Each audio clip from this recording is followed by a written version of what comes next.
السلام عليكم ورحمة الله وبركاته. دعمونا، سبسكرايب واضغط لايك واعمل اشتراك للقناة. النهاردة هنكلمكم في حاجة مهمة جدا في العربيات الشيفروليه اللانوس، وهي بتبقى أول أعطال العربيات الشيفروليه اللانوس: فلتر الهواء أحيانا، وبيبقى فلتر البنزين. تمام، فلتر الهواء بيخلي العربية دايما مكتومة وما بتسحبش معاك خالص على الطريق. طيب فلتر البنزين بيخلي العربية تبطل في المطبات، او ما بتبقاش فيها اكسراتير. لو فيها اكسراتير اللي هو البنزين، لو شلت رجلك من على البنزين العربية بتبدأ تتخنق وما بتسحبش وتبطل. طب ما هو ممكن يكون بوابة، اللي هي البوابة اللي هي بتدي للفلتر، فاحنا بنكشف الاول على الفلتر وبعد كده بنكشف على البوابة. تمام، او العكس، نكشف على البوابه وبعدين نكشف على الفلتر. فاحنا ازاي بقى نغير الفلتر لو الفلتر مكتوم؟ هقول لكم دلوقتي. طب لو فلتر الهواء فيه مشكله، فيه مثلا تراب او كده، فاحنا بننضفه، واحيانا بنغيره. يعني احيانا بننضفه واحيانا بنغيره.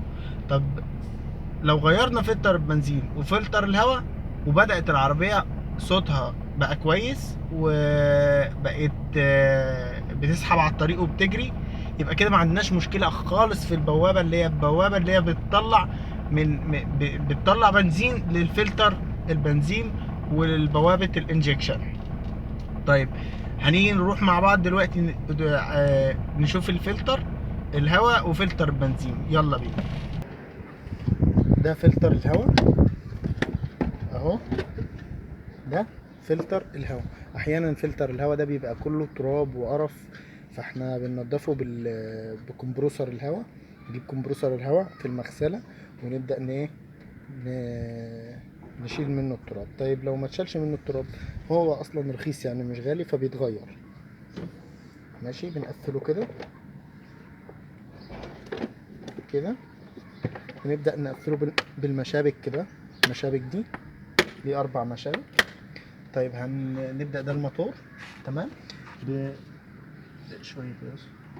ده فلتر البنزين، تمام، ده فلتر البنزين. فاحنا بنشيل الفلتر كده ونشيل السلك ده. في سلكة اهي، السلكة دي بنشيلها ونشيل ده.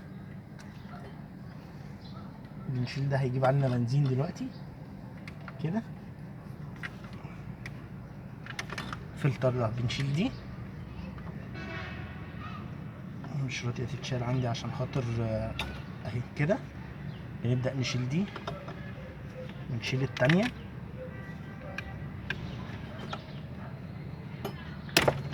وبنشيل دي كده. تعالى بره كده، بنشيل كده، نبدأ نرجه قوي ونبدأ نفضي. طبعا الفلتر عندي مفيهوش اي حاجة، بس انا حبيت ان انا اوريكم. هو ده فلتر البنزين اللي بيتغير او بيتنضف. بنحط الهواء هنا ونبدأ نطلع من الجنب التاني. طيب بنحط الكليبسات كده، سهل جدا فكه وتقفيله برضو سهل جدا. نقفله مع بعض كده، ايوه، وهنثبت السلكه.